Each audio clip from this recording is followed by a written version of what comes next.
Phylum प्लेटीहेल्मिन्थीस। Phylum प्लेटीहेल्मिन्थीस में देखो ये दो वर्ड से मिलके बना है, प्लेटी और हेल्मिन्थ।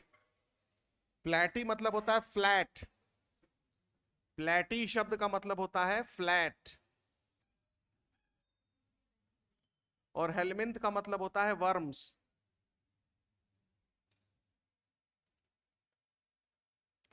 तो इसीलिए फाइलम प्लेटीहेल्मिन्थीस के मेंबर्स को कॉमनली फ्लैट वर्म्स कहा जाता है। क्या कहा जाता है? Flat worms.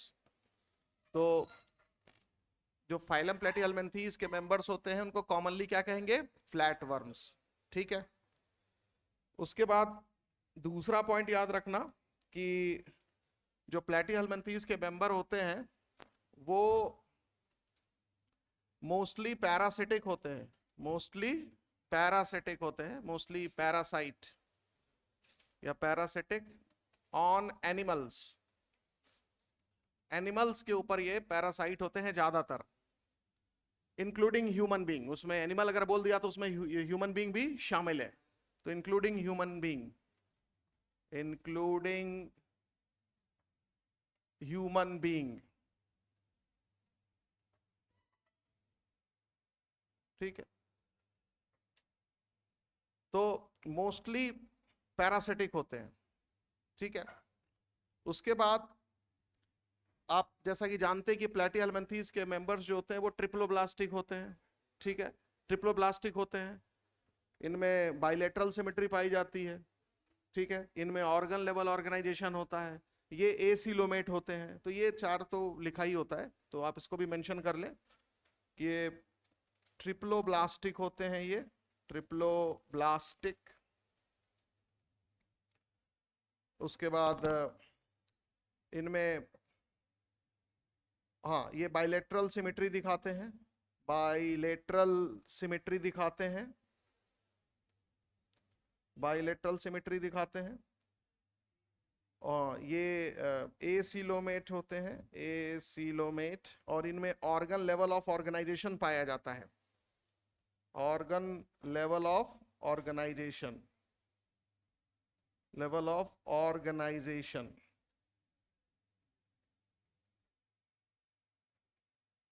तो ऑर्गन लेवल ऑफ ऑर्गेनाइजेशन पाया जाता है। ठीक है। तो ये ट्रिप्लोब्लास्टिक होंगे, बाइलेटरल सिमेट्री होती है, एसिलोमेट होते हैं और ऑर्गन लेवल ऑफ ऑर्गेनाइजेशन पाया जाता है। ठीक है। अब इसके बाद ये लिख लेना कि जो पैरासिटिक फॉर्म्स होते हैं, जो जो भी, चूंकि ज्यादातर पैरासाइट्स होते हैं, तो जो पैरासिटिक फॉर्म्स होते हैं उन वो होस्ट के बॉडी में जा करके उनके अंदर कुछ स्ट्रक्चर्स होते हैं जो होस्ट के बॉडी से उनको अटैच करने के अटैच रखते हैं, हुक्स एंड सकर्स। तो लिख लेना इनमें हुक्स एंड सकर्स पाए जाते हैं फॉर अटैचमेंट। तो hooks and suckers, hooks and suckers, and suckers for attachment, for attachment, for attachment inside the host, inside the host body, inside the host body। यानी host के body में इनको attach रखने के लिए इनके अंदर या इनके इनमें कुछ स्ट्रक्चर्स होते हैं जिनको क्या बोलते हैं? Hooks and suckers. तो हुक्स एंड सकर्स जो है वो सारे प्लेटीहेल्मिन्थ में नहीं पाए जाते हैं, पैरासिटिक फॉर्म्स में पाए जाते हैं। किसमें? पैरासिटिक फॉर्म्स में। तो बेसिकली जब हम हुक्स और सकर्स कह रहे हैं तो ये इन पैरासिटिक फॉर्म्स की बात कर रहे हैं, क्योंकि कुछ फ्री लिविंग भी होंगे ना।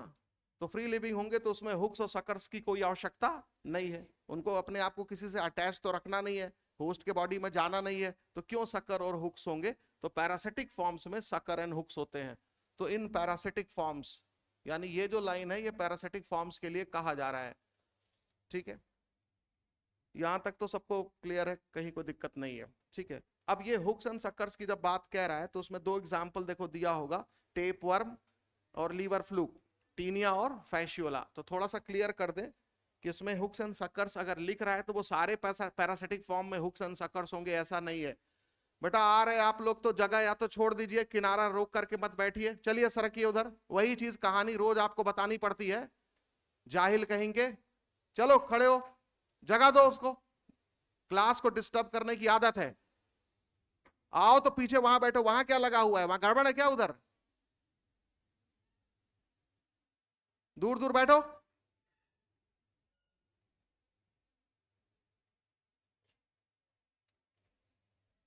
अब जैसे देखो, पहले तो एग्जाम्पल लिख लो कुछ। एक तो एग्जाम्पल लिख लो प्लेनेरिया, पहले ही लिख लो। दूसरा एग्जाम्पल है टीनिया, और तीसरा एग्जाम्पल है फैसियोला। फैसियोला, बेटा फैसियोला को लीवर फ्लूक कहा जाता है। लीवर फ्लूक, ये बाइल डक्ट में रहता है, ये बाइल डक्ट में रहता है। लीवर से, लीवर में बाइल बनता है ना, बाइल, और वो जाकर के गॉल ब्लैडर में स्टोर होता है। तो जब बाइल जो है वो लीवर से निकल करके गॉल ब्लैडर में जाता है तो एक नली से जाता है, जिसको क्या बोलते हैं, बाइल डक्ट। तो वहीं पर ये रहता है, ठीक। तो ये लेकिन शीप के लीवर में, शीप के लीवर में, यानी शीप्स लीवर फ्लूक बोला जाता है इसको, फैसियोला को, ठीक है। ह्यूमन में नहीं पाया जाता, किसमें? बेसिकली फैसियोला हेपेटिका, जो मोस्ट कॉमन जो बात कही जाती है, शीप्स लीवर फ्लूक है ये। और टीनिया, टीनिया जो होता है ये, इसको टेप वर्म कहा जाता है, इसको टेप वर्म कहा जाता है, ठीक। तो टेप वर्म हो गया, ये लीवर फ्लूक हो गया। और प्लेनेरिया जो है ये फ्री लिविंग है बेटा, ये पैरासिटिक नहीं है, ये क्या है, फ्री लिविंग है, ठीक है। तो ये फ्री लिविंग है और ये पानी में पाया जाता है, एक्वेटिक है, याद रखना भाई। जब पैरासिटिक नहीं है तो बताना पड़ेगा ना कहाँ पाया जाता है, पानी में पाया जाता है। ये फ्री लिविंग है। और कहा जाता है कि प्लेनेरिया को अगर चाकू से काट दो 2-3 टुकड़े में तो फिर से रीजनरेट कर जाता है। तो लिखा है very high, high power of regeneration, एकदम आखिरी line, high power of regeneration. तो प्लेनेरिया में, इन सब में नहीं, लेकिन प्लेनेरिया में हाई पावर ऑफ रीजनरेशन होता है। तो हाई पावर ऑफ रीजनरेशन, तो ये तो लिख ही लेना, high power of regeneration, regeneration. तो हाई पावर ऑफ रीजनरेशन, ठीक है, प्लेनेरिया में होता है। अब हम बात कर रहे थे हुक्स एंड सकर्स की। तो ध्यान रखना, फैसियोला की बॉडी जो है वो लीफ लाइक होती है, थोड़ी इस तरह से, देखो किताब में बनाया होगा तुम्हारे, ठीक है ना, ऐसा कुछ स्ट्रक्चर दिया है ना। अच्छा, इसमें ऊपर की तरफ जो है वो माउथ होता है, टॉप पर माउथ होता है, ठीक है। और इसके बॉडी में, अच्छा एक और इंपॉर्टेंट चीज है कि जब हमने बोला कि इनको फ्लैट वर्म कहते हैं, तो इनकी बॉडी के 2 सरफेस होते हैं, एक डॉर्सल और एक वेंट्रल। तो डॉर्सो वेंट्रली फ्लैटेंड होते हैं, क्या होते हैं, वेंट्रली फ्लैटेंड। तो मान लो ये वाला जो सरफेस दिख रहा है इनका, चपटे है ना, जैसे पत्ती होती है ना, पत्ती, पत्ती में तो चपटी होती है, उसका एक सरफेस ऊपर होता है, एक सरफेस नीचे। तो इसी में, इसमें भी एक सरफेस ऊपर होता है, एक सरफेस नीचे। तो जाहिर सी बात है कि जो जो फ्लैट वर्म्स होते हैं, फ्लैट वर्म्स होते हैं, ये भी एक पॉइंट मेंशन कर लेना, शुरू में लिखा हुआ है, bodies dorso ventrally flattened, dorso ventrally flattened, यानी इस तरह से चपटे होते हैं कि एक सरफेस डॉर्सल दिखता है और एक सरफेस वेंट्रल दिखता है। तो डॉर्सो वेंट्रली फ्लैटेंड। तो जो लीवर फ्लूक है, मतलब फैसियोला है, उसका, उसके बॉडी में 2 सरफेस होंगे, एक डॉर्सल और एक वेंट्रल। तो इसमें एक तो 2 सकर्स होते हैं, एक तो माउथ के चारों ओर होगा, माउथ के चारों ओर होगा सकर, और एक सकर वेंट्रल सरफेस पर होगा। किस पर होगा, वेंट्रल सरफेस पर, वेंट्रल सरफेस पर एक सकर होगा। तो इसको बोलते हैं ओरल सकर। क्या बोलते हैं, ओरल सकर। डायग्राम दिया है ना, तो इसलिए हम बस समझा दे रहे हैं, चाहो तो वहीं लिख लेना। और इसको बोलते हैं वेंट्रल सकर, क्योंकि वेंट्रल सरफेस पर होता है, वेंट्रल सकर, ठीक है। अच्छा, ओरल सकर को ही एसिटाबुलम भी बोल सकते हैं, लेकिन लिखने की जरूरत नहीं है, तुम बस ये ओरल सकर बोलो और वेंट्रल सकर बोलो, काम चल जाएगा। तो बताओ लीवर फ्लूक में कितने सकर्स होते हैं, 2 सकर्स। ये, इससे ये होस्ट के बॉडी से चिपक जाता है, बाइल डक्ट की जो दीवार है उससे क्या रहता है, अपने आप को चिपका के रखता है। कितने लोगों को समझ में आ गया? अच्छा, ये सकर कुछ इस तरह का होता है, ध्यान से समझना, ये सकर कुछ इस तरह का होता है कि, कहां उधर जा रही हो, यहीं बैठो, मिल गया बैच, ठीक है। तो जो जो सकर होता है वो कैसा होता है, जैसे रबड़ की बॉल है ना, रबड़ की बॉल देखा है, क्रिकेट को खेलते हो तो रबड़ वाली बॉल, रबड़ वाली बॉल को काट दो तो 2 हाफ बनेंगे, अंदर भरा रहता है कि खोखला रहता है, और उसके बाद दीवार पर से मारो तो चिपक जाता है कि नहीं, बस ऐसा ही होता है। नहीं समझे? कप जैसा, कटोरे जैसा होता है। देखो ये रबड़ की बॉल है, आधा कटा हुआ, और ये पाइप जोड़ दो तो ये मुंह खुल गया कि नहीं, उसका ओपन हो गया कि नहीं, दीवार बॉल के सेंटर में। और उसके बाद ये क्या करेगा, उस बॉल को तुम दबा दो दीवार पर, तो पकड़ लिया कि नहीं पकड़ लिया? तो इधर भी आधी कटी हुई बॉल है, और माउथ के चारों ओर भी आधी कटी हुई बॉल है। दिमाग में घुस गया शक्कर, भाई यही शक्कर है, ठीक है। तो ये हो गया फैशियोला में शक्कर। अच्छा, इसमें हुक्स नहीं पाए जाते, ध्यान रखना, इसमें हुक्स नहीं होते। अब एनसीईआरटी बुक ने लिखा ना कि हुक्स पाए जाते हैं, शक्कर पाए जाते हैं, तो ये क्लियर करना पड़ेगा कि उसमें दो एग्जाम्पल दिए हैं पैरासाइट के, लेकिन उसमें शक्कर्स पाए जाते हैं, किसमें, फैशियोला में। हुक्स नहीं पाए जाते, हुक्स नहीं पाए जाते। अच्छा, जब तुम टीनिया की बात करोगे, किसकी बात करोगे, टीनिया की, तो टीनिया की बॉडी में इसका केवल हम हेड बना रहे हैं, इसका केवल हेड बना रहे हैं, ठीक है। ये हेड वाला पोर्शन है टीनिया का, ठीक है, ये हेड वाला पोर्शन है। बाकी ये इसका बॉडी मतलब रिबन शेप होता है, ऐसा है ना, इस तरह से होता है, वो आगे नहीं बना रहे हम, ठीक है, वो आगे नहीं बना रहे। तो हेड वाला पोर्शन, और ये इसके बॉडी में फॉल्स सेगमेंट है। क्या है ये, फॉल्स सेगमेंट। बेटा ट्रू सेगमेंट का डेफिनेशन बता चुके हैं तुमको, body is externally and internally divided into segment, serial repetition of some organs. ऐसा कुछ इसमें नहीं होता है, या कुछ इसमें से गड़बड़ी होती है जो इस चीज को फॉलो नहीं करता है, इसलिए इसमें कौन सा सेगमेंटेशन होता है, फॉल्स सेगमेंटेशन। तो देखने में सेगमेंट दिख रहा है लेकिन ये ट्रू सेगमेंट नहीं है, वो डेफिनेशन वाला, ठीक। मेन हमको शक्कर और हुक की बात करनी है, तो याद रखना इसमें ये जो पोर्शन इसका है, इसमें जो ये चोंच जैसा निकला हुआ ना लंबा कोनिकल, इसी पर हुक्स होते हैं। क्या होते हैं, हुक्स होते हैं। ये होस्ट के टिश्यू में इनको धंसा करके ये अपने आप को चिपका के रखता है। तो इसका मतलब हुक जो पाया जाता है वो फैशियोला में पाया जाता है कि टीनिया में पाया जाता है, टीनिया में पाया जाता है, ये ध्यान रखना बेटा। तो हुक जो है, या हुक्स, तो हुक्स जो है आपको मिलेंगे हुक्स किसमें, टीनिया में। लेकिन खाली हुक्स ही नहीं मिलेंगे, इनमें सक्कर्स भी मिलेंगे। क्या मिलेंगे, सक्कर्स। तो बता चुके हैं सक्कर कैसा होता है, आधा कटी हुई बॉल। तो एक बॉल, अच्छा ये इसका हेड है, तो हेड भी चपटा होगा, हेड में भी एक डॉर्सल सरफेस होगा और एक वेंट्रल, और साइड में भी, साइड में थोड़ा सा सरफेस मिल जाता है साइड में, तो उधर भी सक्कर्स पाए जाते हैं। मतलब इसका सक्कर डॉर्सल सरफेस पर भी होगा, ठीक, इसके पीछे भी होगा, मतलब कौन सा सरफेस, वेंट्रल सरफेस, और साइड में भी होगा। मतलब ये कितने आधी कटी हुई बॉल लेके सर पर घूम रहा है, 4, एक आगे, एक पीछे, और 2 साइड में। कितने लोग को समझ में आ गया, ये क्लियर हो गया?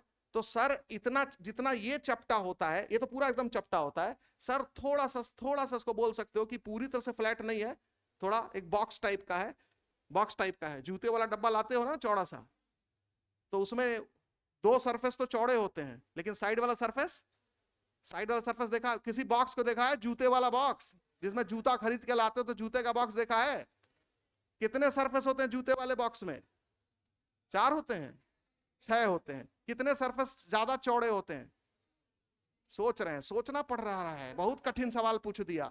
कितने सरफेस जो है वो ज्यादा चौड़े होते हैं, सरफेस एरिया कितने सरफेस का ज्यादा होता है, 2, और बाकी 1 2 3 4 का जो है कम होता है। तो बस समझ जाओ, तो ये साइड वालों का सरफेस क्या है, कम है एरिया, ये वाला ज्यादा है, चौड़ा है। समझ में आया कि नहीं? तो ये हो गया सक्कर्स, ठीक है। तो याद रखना, ये तो लिख लो वेंट्रल सरफेस है, और इसको लिख लो सक्कर्स। तो अब बताओ, तो हुक्स एंड सक्कर्स दोनों पाए जाते हैं किसमें, टीनिया में या टेपवर्म में, और केवल सक्कर्स पाए जाते हैं, हुक नहीं पाए जाते हैं किसमें, लीवर फ्लूक में। यही बताना था बस, ठीक है ना। तो अब चूंकि डायग्राम दिया है, तो उसमें इतना ऐसा डायग्राम दिया कि लेंस भी लगाओगे तो नहीं मुंह बड़ा दिखेगा उसका, इतना छोटा बनाया है ये वाला मुंह टेपवर्म का। देख रहे हो कहां दिख रहा है, कितना छोटा दिख रहा है, हाँ तो दिख नहीं पाएगा, तो इसलिए उसको क्लियर किया हमने, ठीक है। चलो आगे बढ़ते हैं। अब उसके बाद कह रहा है एनसीईआरटी बुक कि जो कुछ पैरासिटिक फॉर्म्स होते हैं जिसमें न्यूट्रिएंट का एब्जॉर्प्शन वो बॉडी सरफेस से करता है, यानी उसमें एलिमेंट्री कैनाल नहीं होती है। इसको ऐसे लिख लो, तो लिख लो some parasitic forms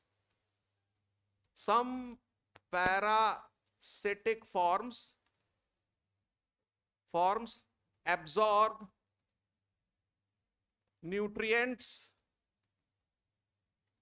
from body surface, through body surface लिख लो फ्रॉम के जगह पर, ठीक है ना। न्यूट्रिएंट्स फ्रॉम होस्ट लिखना, होस्ट से, from host through body surface, through body surface. तो इसका मतलब है कि न्यूट्रिएंट का एब्जॉर्प्शन वो अपने स्किन से कर रहा है। किसे कर रहा है? अपने स्किन से कर रहा है। यानी भाई न्यूट्रिएंट उसके शरीर में जाना है तो वो किससे जाना है? स्किन से जाना है, ठीक है, स्किन से जाना है। ये क्लियर हो गया? ये क्लियर हो गया? यानी इसमें एलिमेंट्री कैनाल नहीं है, एलिमेंट्री कैनाल इसमें नहीं है। तो यहां पर इसका मतलब क्या हुआ? दैट मीन्स इस लाइन से क्या तुम अर्थ निकाले कि नो गट, गट समझते हो ना, कोई गट नहीं है, नो गट, ठीक है, यानी एलिमेंट्री कैनाल नहीं है, ठीक है। और जब गट नहीं है तो फिर माउथ होगा कि नहीं होगा? होगा। किस लिए माउथ होगा? No mouth. तो फिर कोई चीज ये खाएगा कैसे? तो इसलिए इसमें स्किन से ही एब्जॉर्प्शन हो जाता है। तो ऐसा कौन सा प्लेटीहेल्मिंथ है? टेपवर्म। क्या है ये? टेपवर्म। यहां नाम नहीं लिखा है तो लिख लो। ये जो चीज होती है ये किस के लिए लिखा गया है? ये टेपवर्म के लिए, यानी टीनिया। यानी टीनिया में एलिमेंट्री कैनाल नहीं होता है, टीनिया में एलिमेंट्री कैनाल नहीं होता है, ठीक है, ये ध्यान रखना। तो टीनिया में एलिमेंट्री कैनाल नहीं होता है, ठीक है। ये आदत खराब है, अभी तो खदेड़ देंगे ना उसके बाद। ये एक तो ये सबसे बड़ी चीज है ना कि ये जगह जब आते हैं बैठते हैं तो ये पूरी जगह देखो खाली है। इनको बार बार बोला है हमने, है ना। हाँ चलो खड़े हो जाओ, पहले खड़े हो जाओ, चलो सटक के बैठो सब लोग। चलो लड़कियां उठो, उधर चलो बैठो, सब दिखता है। चलो तुम तो पीछे बैठाते हैं तुमको, तुम जाओ पीछे पहले बैठो आज, तब दिखने लगेगा तुमको। दिखता नहीं है, चलो कोई नहीं दिखता नहीं है। हम लोग जो है दूसरे घर में से झांक झांक के पढ़ते थे, दिखता नहीं है। चलो दिखता नहीं है, और बाकी लोग बैठ रहे हैं उनको दिख रहा है। चलो उधर, चलो खड़े हो जाओ, देर मत करो, जल्दी, जितना जल्दी बैठ जाओगे। ये रोज रोज का नाटक नहीं, बैठो कायदे से, है ना।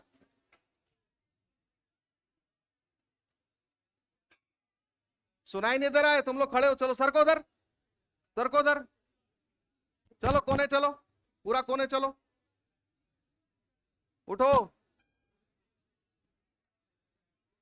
हाँ बैठो बैठो बैठो सर बैठो, चलो उधर चलो, सर को उठा है। क्या है? अरे बाल्टी रखी है, हटवा दो बाल्टी, बाल्टी हटाओ वहां से।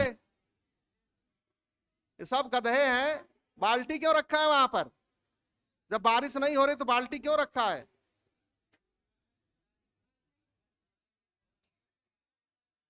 बैठने की आदत डाल लो रोज ऐसे, ठीक है।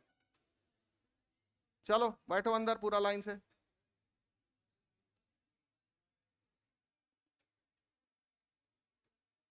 बाल्टी हटाओ,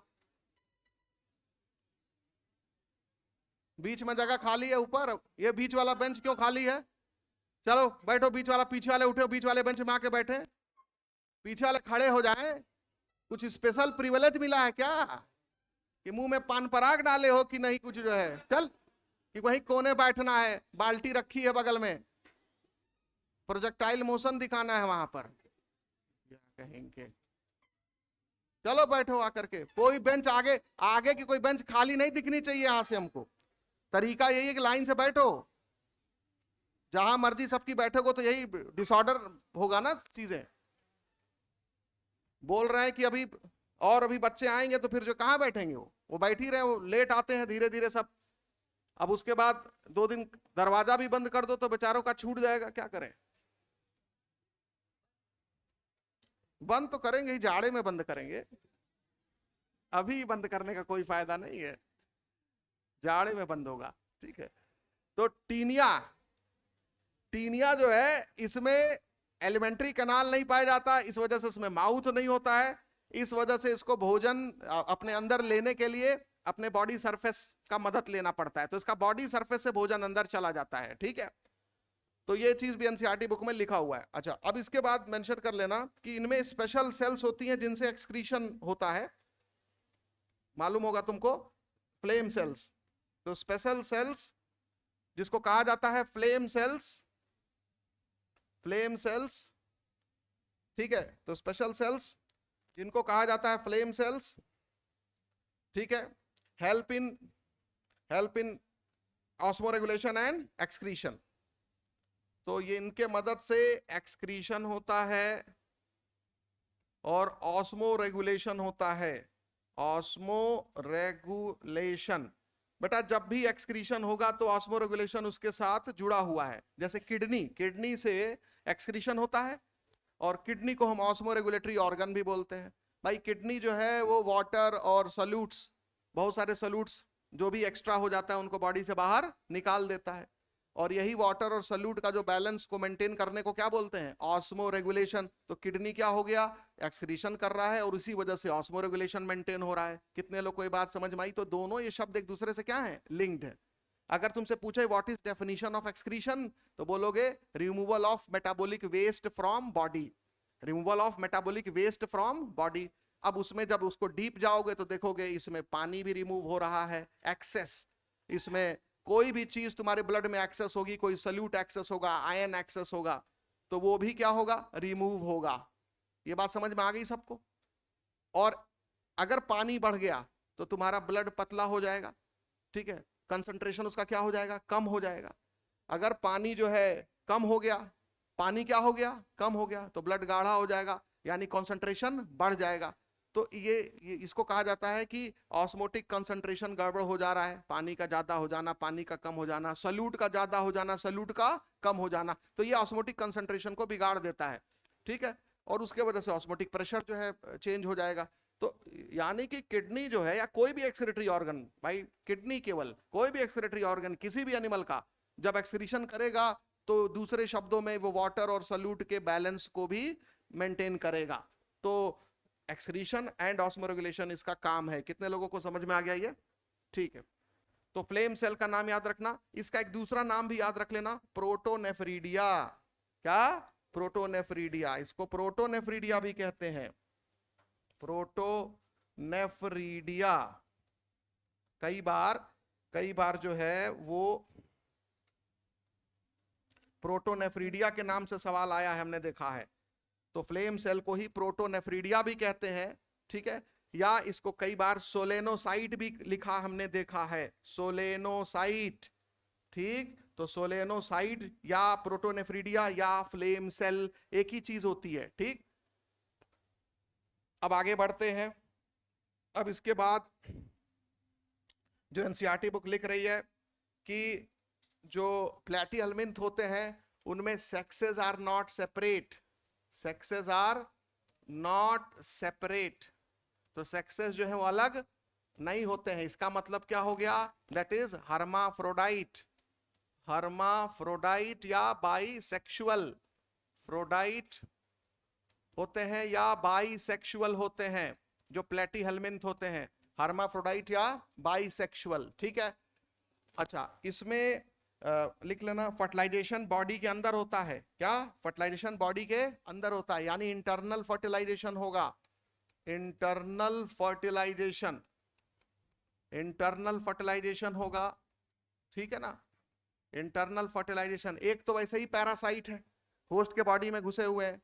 अब इंटेस्टाइन में मान लो ये रह रहे हैं फॉर एग्जाम्पल, तो स्पर्म और ओवा जो गैमीट सेल्स हैं वो अगर होस्ट के बॉडी में रिलीज करेंगे तो इंटेस्टाइन में डाइजेस्टिव जूस निकलते हैं, वो स्पर्म ओवा को क्या कर देंगे? डिसॉल्व कर देंगे। तो इसलिए वो हो ही नहीं सकता कि इनमें एक्सटर्नल फर्टिलाइजेशन हो। इनमें कौन सा फर्टिलाइजेशन होता है? इंटरनल फर्टिलाइजेशन होता है, ध्यान रखना। कौन सा फर्टिलाइजेशन? इंटरनल फर्टिलाइजेशन होता है, ठीक। और तो इंटरनल फर्टिलाइजेशन होता है, और उसके बाद इनमें डेवलपमेंट इनडायरेक्ट होगा। क्या होगा? Indirect development. तो इसमें इनडायरेक्ट डेवलपमेंट होता है, इनडायरेक्ट डेवलपमेंट होगा, इनडायरेक्ट डेवलपमेंट होगा, ठीक है। इसके बाद का टॉपिक जो हम पढ़ाएंगे वो बायोमोलिक्यूल्स पढ़ाएंगे। क्या पढ़ाएंगे? बायोमोलिक्यूल्स पढ़ाएंगे, क्योंकि ये यूनिट खत्म हो जाएगा मेरा, तो शायद सेल डिवीजन हुआ है, बीच में क्या बच गया है तो वो लेके चलेंगे। और जैसे ही बायोमोलिक्यूल खत्म होगा तो उसमें न्यूक्लिक एसिड और क्या क्या चीजें हैं तो सीधे आ जाएंगे मॉलिक्यूलर बेसिस, वो इनहेरिटेड जेनेटिक्स पर आ जाएंगे। किस पर आ जाएंगे? ताकि लिए दिए उसको भी वो 2 चैप्टर और ये बायोमोलिक्यूल, समझ रहे हो? तो प्रिंसिपल ऑफ इनहेरिटेंस और मॉलिक्यूलर बेसिस ऑफ इनहेरिटेंस बड़ा चैप्टर है, टाइम लेता है, समझाना पड़ता है। तो प्रिंसिपल ऑफ इनहेरिटेंस और क्या बोला, मॉलिक्यूलर बेसिस ऑफ इनहेरिटेंस और बायोमोलिक्यूल, ये सीक्वेंस रहेगा, ठीक है ना। तो इनडायरेक्ट डेवलपमेंट, ठीक है। तो इसमें इनडायरेक्ट डेवलपमेंट होता है मतलब लार्वल स्टेज इन लाइफ साइकिल, लार्वल स्टेज इन लाइफ साइकिल। अब एक चीज और ध्यान रखना, एक चीज और ध्यान रखना, लार्वल स्टेज जो है वो लाइफ साइकिल में पाया जाता है। तो कहोगे लार्वल स्टेज तो क्या कहते हैं टीनोफोरा में भी था, ठीक है। लार्वल स्टेज जो है मान लो पोरीफेरा में भी था।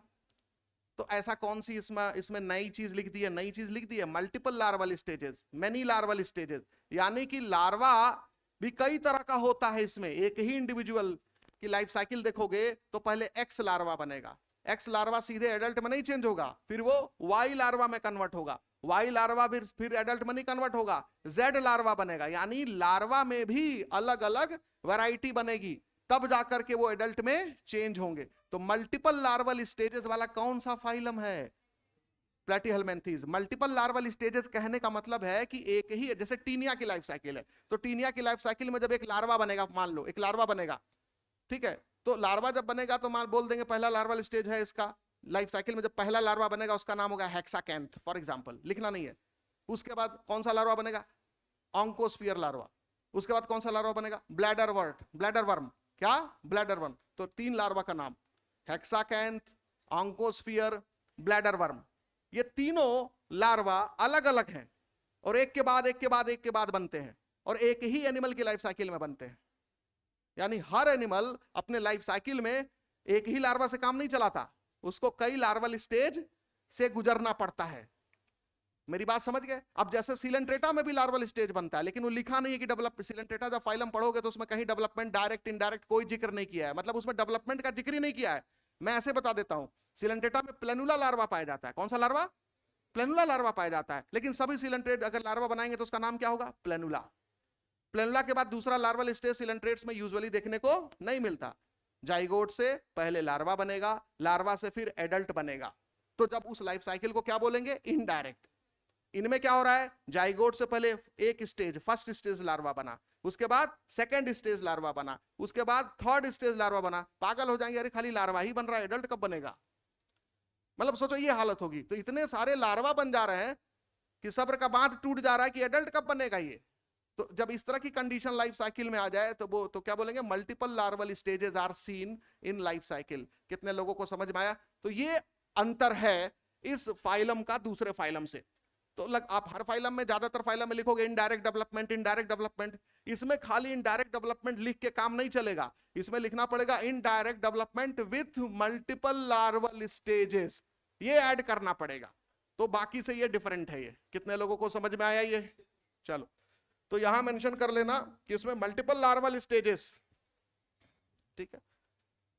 तो यहां लिखना पड़ेगा मल्टीपल लार्वल स्टेजेस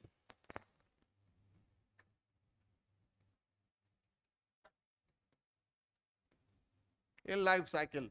तो लाइफ साइकिल में मल्टीपल लार्वल स्टेजेस जो है वो देखे जाएंगे, multiple larval stages in life cycle, ठीक है। अब इसके एग्जाम्पल में हम पहले ही बता चुके हैं तुमको, इसके एग्जाम्पल में पहले ही डिस्कशन हो चुका है। अब उसमें देख लो कोई पॉइंट अगर छूटा तो डिस्कस कर ले, देख लो जल्दी से। पहला, दूसरा, तीसरा जो भी पॉइंट है, ऑलमोस्ट सारी पॉइंट्स हो गए हैं जहां तक मुझे याद आ रहा है, ठीक है। अब इसके बाद कौन सा फाइलम है? एस्केलमेंथीस।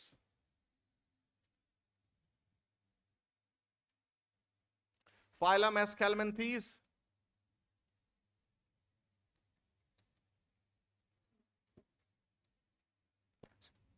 एस्क, एक मिनट रुक जाओ, हेलमिन्थीस, या इसी को निमेटोडा भी बोलते हैं। क्या बोलते हैं? निमेटोडा।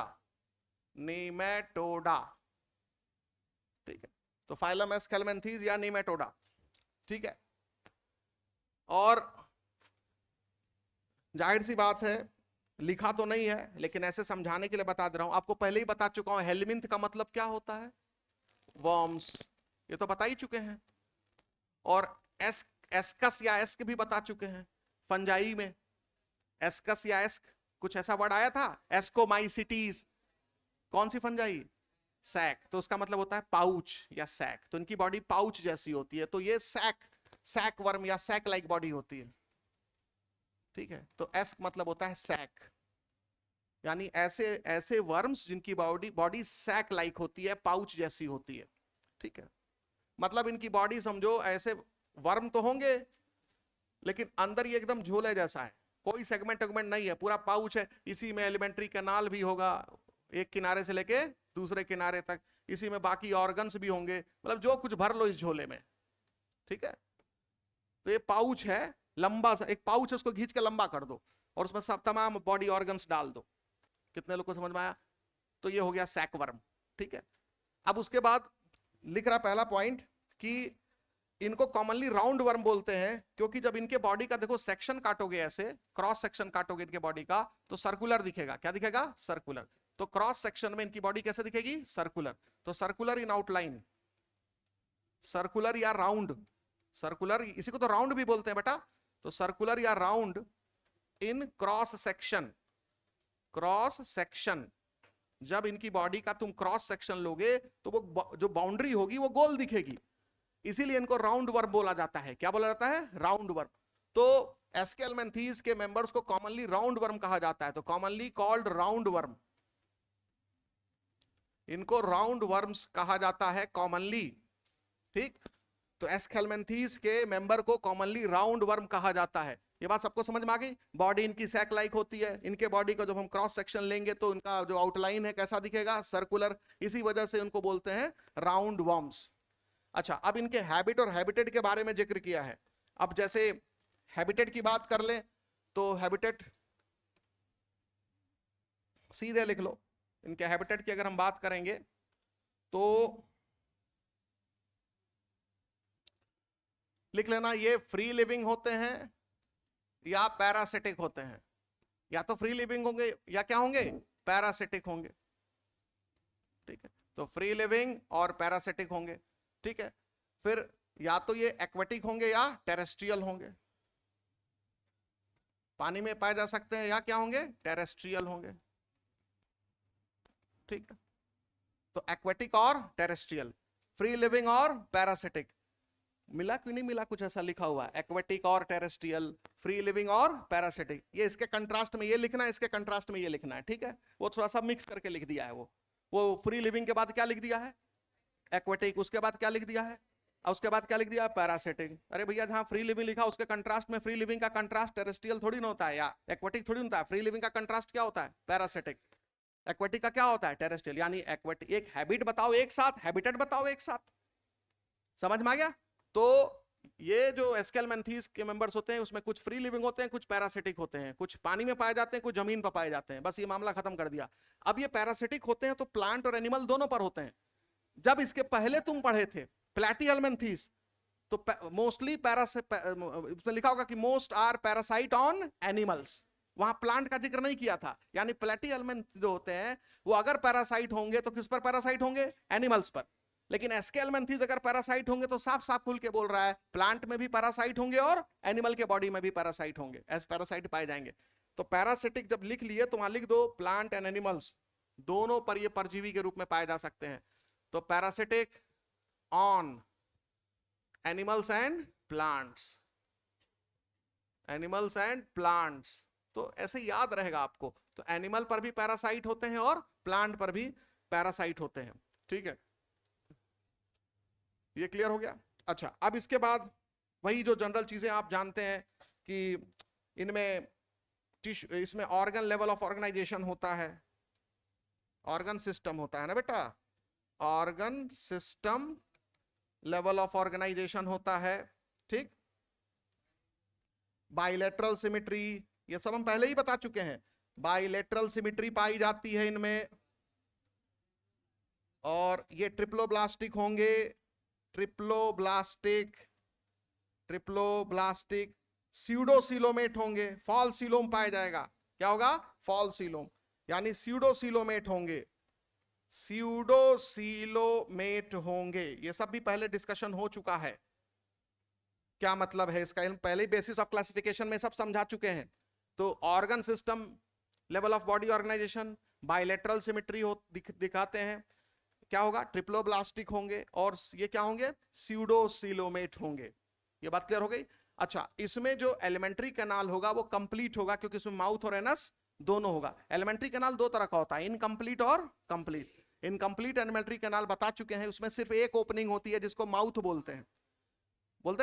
और जब एलिमेंट्री कैनाल में दो ओपनिंग होती है, एग्जिट के लिए अलग रास्ता, एंट्री के लिए अलग रास्ता, तो वो बोलेंगे कंप्लीट एलिमेंट्री कैनाल, मतलब उसमें माउथ भी होगा और एनस भी होगा। तो लिख लेना, इसमें एलिमेंट्री कैनाल होता है वो कंप्लीट होगा। एलिमेंट्री कैनाल या gut, alimentary canal is complete, complete. और जब भी कंप्लीट बोलेंगे तो समझ में आ जाना चाहिए कि माउथ और एनस दोनों है।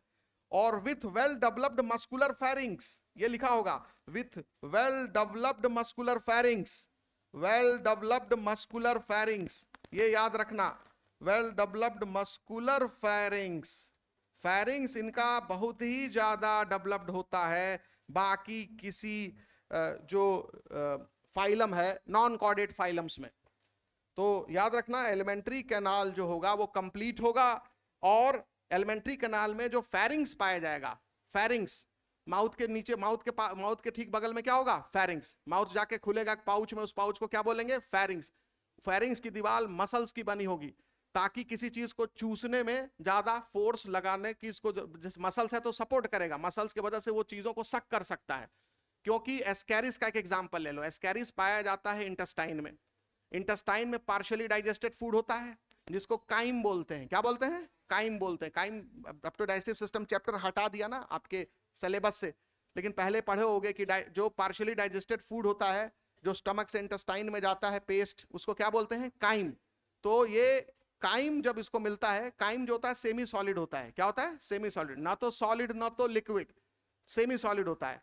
अब ये अपना माउथ से उसको चूसता है, तो सक करेगा, तो सक करने के लिए क्या चीज पावरफुल होना चाहिए? फेरिंग्स। इसलिए फेरिंग्स की दीवार में काफी मोटी मसल होती है। आप समझ में आ गया कि मस्कुलर फेरिंग्स किस चीज में मदद करेगी? सकिंग ऑफ फूड, फूड को वो सक करेगा। और इसका फूड क्या होता है? ज्यादातर इंटेस्टाइन में पाए जाते हैं, तो उनके फूड क्या होते हैं? काइम होते हैं। काइम जो होते हैं वो सेमी सॉलिड होगा। अगर कोई सॉलिड चीज होता तो सॉलिड चीज को सक करना, सॉलिड को सक किया जाता है कि लिक्विड को सक किया जाता है? लिक्विड को, सॉलिड को चबाया जाता है। समझ में आ रहा है? तो मस्कुलर फेरिंग्स इसलिए इसमें होता है वेल डेवलप्ड, ताकि ये भोजन को चूस सके, अपने एलिमेंट्री कैनाल में खींच सके। चूसना मतलब खींचना। कितने लोगों को क्लियर हो गया ये चीज? चलिए आगे बढ़ते हैं। अब इसके बाद इसमें मेंशन किया जा रहा है कि इसमें जो एक्सक्रीशन होता है वो एक्सक्रीटरी ट्यूब से होता है। Excretion by help of an excretory tube having an opening, जिसमें एक छेद भी होता है, having an opening। तो एक्सक्रीटरी ट्यूब पाया जाएगा, और उस एक्सक्रीटरी ट्यूब में क्या होगा? एक छेद होगा। तो एस्के हेलमिन्थीज में जो एस्के हेलमिन्थीज होगा उसमें एक्सक्रीशन के लिए एक्सक्रीटरी ट्यूब पाया जाएगा, और उस एक्सक्रीटरी ट्यूब में क्या होगा? एक छेद होगा। अब ऐसे देख लो, उसको मैं थोड़ा दिखा दूं तो याद रहेगा। अब जैसे होता क्या है कि इसमें ये ट्यूब होते हैं बॉडी में इसके अंदर, और वो ट्यूब एच शेप होता है। क्या होता है? H shape. और ये एच शेप ट्यूब है, और एक ऐसे ट्यूब निकला रहता है इससे। ये देखो एच शेप ट्यूब है, ठीक है। और बॉडी सरफेस मान लो ये छेद है जो बॉडी सरफेस पर खुल रहा है। तो ये मान लो एस्कैरिस की बॉडी है, पाउच जैसी बॉडी है, ये एस्कैरिस की बॉडी है, ठीक। और ये जो है बॉडी सरफेस पर ये छेद खुल रहा है, तो इसी को लिख रहा है कि ये एक्सक्रीटरी ट्यूब है। क्या है ये? एक्सक्रीटरी ट्यूब है। और एक एक्सक्रीटरी ट्यूब है, और ये एक्सक्रीटरी ट्यूब में एक ओपनिंग है, ये ओपनिंग है, ये ओपनिंग है, इसी से वेस्ट मैटर बाहर आता है। कितने लोग को समझ में आ गया ये चीज? तो ये एक्सक्रीटरी ट्यूब जो होता है वो, उसके पहले एक और ट्यूबुलर सिस्टम होता है जिसको कई बार पूछा जाता है कि एच शेप एक्सक्रीटरी सिस्टम तो आप समझ सकते हो सिस्टम डेवलप हो ही चुका रहता है। तो एच शेप एक्सक्रीटरी सिस्टम किस फाइलम में देखा जाता है? एस्केहेलमिन्थीज में। तो ये एच शेप जो है एक्सक्रीटरी सिस्टम होता है एस्केरिस का, और उससे ये एक्सक्रीटरी ट्यूब निकलती है और उसके छेद से वेस्ट मैटर बाहर आता है। तो एनसीईआरटी बुक ने बस इतने पार्ट का जिक्र किया है, बस इतने पार्ट का, तभी तो लिख रहा है। देखो पढ़ो ध्यान से, एन एक्सक्रीटरी ट्यूब लिखा है। क्या लिखा है? एक एक्सक्रीटरी ट्यूब लिखा है। पढ़ने के बाद यही ना लग रहा है, और उसमें ओपनिंग होती है, एक छेद होती है। इसका जिक्र नहीं कर रहा है वो, इसका जिक्र नहीं कर रहा है। तो एच शेप एक्सक्रीटरी या एच शेप एक्सक्रीटरी सिस्टम अगर पूछ देगा तो एक्सक्रीटरी सिस्टम, तो वो एस्केहेलमिन्थीज के हिस्से में जाएगा। कितने लोग को समझ में आ गया ये चीज? ठीक है, तो मुश्किल से 2 मिनट लगा, ठीक है ना। मेन आपको ध्यान रखना है जो लिखा हुआ है एक्सक्रीटरी ट्यूब, और उसमें एक ओपनिंग होती है, वो तो मैं पहले ही बता दिया, लेकिन एक लिंक किससे होता है इसलिए बताना जरूरी था। चलो आगे बढ़ते हैं। अब इसके बाद क्या बेटा? हाँ, इसमें याद रखना कि एस्केहेलमिन्थीज में sexes are separate, sexes are separate. बेटा अभी तक जितने फाइलम पढ़े हो sexes are not separate. Porifera में भी नॉट सेपरेट, सिलेंटेटा में भी नॉट सेपरेट, टीनोफोरा में नॉट सेपरेट, और प्लेटिहेलमिन्थीज में भी नॉट सेपरेट। यहां पर पहली बार तुमको क्या मिल रहा है? एज अ फाइलम, कैरेक्टरिस्टिक की बात कर रहे हैं। इसके पहले वाले फाइलम में कोई एक आध एक्सेप्शन होगा, वो अलग छोड़ दो, लेकिन इन जनरल उस फाइलम के लिए क्या बोलोगे कि 99% एनिमल जो होंगे जिसमें सेक्सेस आर नॉट सेपरेट। यहां तो 100% है। इसके पहले में क्या होगा? मान लो हम तुमको नहीं बताए, एक्स्ट्रा हो जाएगा। जैसे पूछ सकता है कि कौन सा ऐसा प्लेटिहेलमिन्थ है जो जिसमें सेक्सेस जो है वो सेपरेट होते हैं, जबकि तुम पढ़े हो कि प्लेटिहेलमिन्थीज में सेक्सेस आर नॉट सेपरेट। तो यूनिसेक्सुअल प्लेटिहेलमिन्थ का नाम बताओ। तो ये सब चीज चूंकि एनसीईआरटी बुक में नहीं है तो नहीं इसका डिस्कशन कर रहे हैं, बट हर फाइलम में तुमको ऐसे कुछ ना कुछ अपवाद मिलेंगे। जैसे उसमें सिस्टोसोमा है, ब्लड फ्लूक है, ठीक है, नहीं लिखना है। तो मैं बता रहा हूं तुमको कि जब लिखा जाता है कि सेक्सेस आर नॉट सेपरेट, तो वो जनरल बताया जाता है। उसका एक्सेप्शन तो तुमको ढूंढने जाओगे तो इक्का दुक्का कोई एनिमल मिलेंगे जो उस चीज के अपवाद होंगे, जिसमें सेक्सेस सेपरेट होंगे। लेकिन जब हम बोलते हैं सेक्सेस आर नॉट सेपरेट, तो पूरे फाइलम की बात करते हैं। मतलब 100 में से 95 99 एनिमल ऐसे होंगे जो लिख रहा है। कितने लोगों को समझ में आया? तो एक्सेप्शन को नहीं आप ध्यान देना है, ठीक है ना। एक्सेप्शन की हमको याद भी नहीं करना है, जनरल चीज याद करनी है। तो पहला ऐसा फाइलम है जिसमें लिख रहा है कि सेक्सेस आर सेपरेट। जब सेक्सेस आर सेपरेट मतलब डायोशियस यानी इसी को बोलते हैं यूनिसेक्सुअल, ठीक है। तो ये ध्यान रखना है। अब इसमें क्या होता है, एक तो ये चीज लिख लिया है, दूसरा लिख रहा है कि भाई ठीक है इसमें मेल और फीमेल अलग अलग होंगे, और मेल और फीमेल अलग अलग होंगे यही काफी नहीं है, मेल और फीमेल डिस्टिंक्ट होंगे। मतलब आप बाहर से देख करके पहचान लेंगे कि कौन मेल है कौन फीमेल है। समझना? तो लिखोगे सेक्स जो मेल और फीमेल आर डिस्टिंक्ट, मतलब female is distinct from male, जैसा भी लिखा हो, ठीक है। तो male and female are distinct, male and females are distinct. बेटा इसी को बोला जाता है सेक्सुअल डाइमॉर्फिज्म। क्या बोलते हैं? जब किसी स्पीशीज में मेल और फीमेल में मॉर्फोलॉजिकल डिफरेंस होता है, आसानी से उन अंतरों के आधार पर आप देख के पहचान सकते हैं, तो इसी को बोला जाता है सेक्सुअल, इसी को क्या बोला जाता है? Sexual dimorphism. तो that is sexual dimorphism is seen. इसका मतलब हुआ सेक्सुअल डाइमॉर्फिज्म 2 तरह का रूप है, और ये रूप मेल और फीमेल में अंतर कर देता है। आसानी से आप पहचान जाते हैं कि कौन मेल है कौन फीमेल है। ये बात समझ में आ गया? तो male and female are distinct, sexual dimorphism इसका मतलब देखा जाता है। तो कौन सा फाइलम है जो सेक्सुअल डाइमॉर्फिज्म दिखाता है? एस्केहेलमिन्थीज। इसका क्या मतलब हुआ? मेल और फीमेल इंडिविजुअल में डिफरेंस होता है, मेल और फीमेल इंडिविजुअल में आप आसानी से अंतर कर सकते हैं, ठीक है। क्लियर हो गया? अच्छा, अब जैसे स्टारफिश है, स्टारफिश भी यूनिसेक्सुअल होता है। इकानोडर्मेटा फाइलम में भी लिखेंगे सेक्सेस आर सेपरेट। अब 2 स्टारफिश है, स्टारफिश जो है, ठीक है, ये स्टार फिश है मान लीजिए, एक स्टार फिश और है। अब इसमें आप बता थोड़ी ना पाएंगे कौन मेल है कौन फीमेल आसानी से, तो इसका मतलब इसमें सेक्सुअल डायमॉर्फिज्म नहीं है, मेल और फीमेल डिस्टिंक्ट नहीं है, तो male and female are indistinct. और एक सवाल आ गया male and female are distinct, तो ध्यान रखना, तो कोई भी स्टेटमेंट ऐसे ही नहीं दे दे रहा है, तो ये इंपॉर्टेंट पॉइंट है। क्लियर हो गया? अच्छा अब देखो नेक्स्ट, अब इसमें फीमेल जो होती है वो लंबी होती है, क्या क्या अंतर होता है, मुख्य अंतर क्या होता है, लंबाई का होता है, मुख्य अंतर क्या होता है, लंबाई का। वही जिक्र किया है कि females are usually longer than males, तो मेल की अगर लंबाई जो है वो कुछ है तो फीमेल जो है उससे ज्यादा लंबी होगी, ये फीमेल है, ठीक है।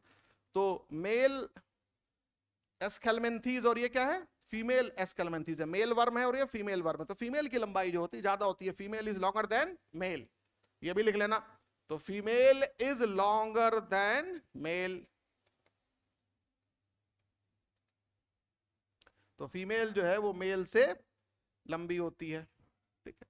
तो आप ये पॉइंट मेंशन कर लीजिए। अच्छा इसमें फर्टिलाइजेशन, चूंकि ये भी पैरासिटिक होते हैं तो फर्टिलाइजेशन कहां होगा, पैरासाइट का पहचान है, पैरासाइट है तो फर्टिलाइजेशन बाहर होगा कि बॉडी के अंदर होगा, बॉडी के अंदर होगा, यानी इंटरनल फर्टिलाइजेशन। तो क्या होगा, इंटरनल फर्टिलाइजेशन, तो लिख लेना फर्टिलाइजेशन इज इंटरनल, इसमें भी इंटरनल फर्टिलाइजेशन होगा, इंटरनल फर्टिलाइजेशन, ठीक है, शरीर के अंदर स्पर्म एंड ओम उसका फ्यूजन होगा, ठीक है। अब देखो,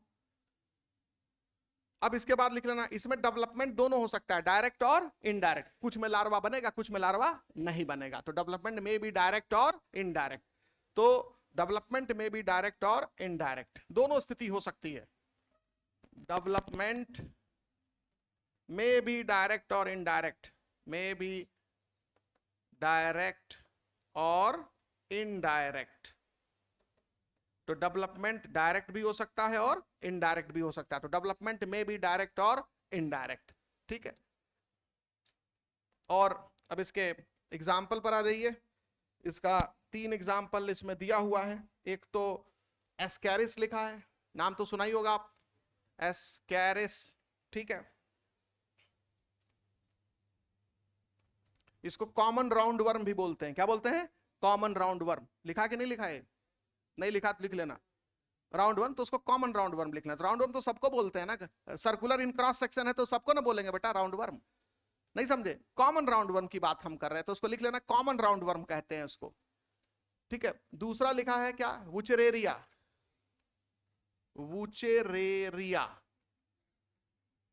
क्या है, वुचेरेरिया, बोलो वुचेरेरिया, वुचेरिया नहीं वुचेरेरिया, हाँ वुचेरेरिया, फाइलेरियल वर्म, क्या बोलते हैं उसको, फाइलेरियल वर्म, फाइलेरिया कॉज करता है हाथी पांव, फील पांव, एलिफेंटियासिस, ये हम लोग क्लास 12 में पढ़ेंगे ह्यूमन हेल्थ एंड डिजीज में, तो याद रखना वुचेरेरिया, ये हो गया एस्कैरिस, और तीसरा है एंकाइलोस्टोमा, उसको हुक वर्म कहते हैं, क्या बोलते हैं, हुक वर्म कहते हैं, एंकाइलोस्टोमा। तो पूछ देगा हुक वर्म में हुक्स पाए जाते हैं, स्टेटमेंट सही है कि गलत है, बोलो, गलत है, हुक्स पाए जाते हैं प्लेटीहेल्मिन्थीज में, तो ऐसे ही उल्टा होकर चले आओगे, सर लिखा तो है हुक वर्म, अरे भैया इसमें हुक वर्म इसको दूसरे वजह से कहते हैं, इसका एक एंड ऐसे हुक जैसा मुड़ा रहता है, नहीं समझे, तो हुक्स थोड़ी ना है वो, हुक्स तो अलग कांटे जैसे स्ट्रक्चर होते हैं जो हम बना के दिखाए हैं तुमको, किस ग्रुप में मिलता है वो, प्लेटीहेल्मिन्थीज में मिलता है, टेप वर्म में मिलता है, बना है ना नुकीला, तो हुक वर्म में हुक्स थोड़ी ना पाए जाते, उसका एक एंड एक सिरा उसका ऐसे मुड़ जाता है हुक जैसा, बस इसलिए उसका नाम हुक वर्म पड़ जाता है। तो एंकाइलोस्टोमा, क्या स्पेलिंग है एंकाइलोस्टोमा की, ए, अरे ए के बाद सीधे वाई आ गया, ANCY, एंकाइलोस्टोमा, स्टोमा मतलब माउथ, STOMA, तो याद रखना इसको क्या बोलते हैं commonly, hook worm, hook worm लिख लो, ठीक है, ये हो गया। तो यहां पर जो एस्केलमेंथीज फाइलम है उसको देखो, एक बार रीड कर लो, देखो कोई पॉइंट छूट रहा है, एक्सक्रीशन हो गया, ठीक है, इसमें एलिमेंट्री कैनाल का जिक्र किया है, बाकी जनरल ऊपर शुरू में जनरल पॉइंट डिस्कस किया है, फिर मेनली इसको सेक्स, जो सेक्स ओरिएंटेशन है, ये वाला पॉइंट इसमें इंपॉर्टेंट था, क्योंकि पहली बार आपको ऐसा फाइलम मिला जिसमें अभी तक इसके पहले के फाइलम के विपरीत कि इसमें सेक्सेस क्या थे, सेपरेट थे, और इसमें पहली बार ऐसा मिला कि सेक्सुअल डायमॉर्फिज्म देखा गया, पहली बार। इसके बाद में भी मिलेगा, लेकिन ये शुरुआत हो गई यहां से, सेक्स का सेपरेट होना शुरुआत हो गया, मेल और फीमेल में आराम से डिस्टिंक्शन होने की शुरुआत हो गई। तो ये सब चीज इसलिए यहां पर याद रखना जरूरी है। चलो अब इसके बाद नेक्स्ट फाइलम क्या है, एनिलिडा। फाइलम एनिलिडा,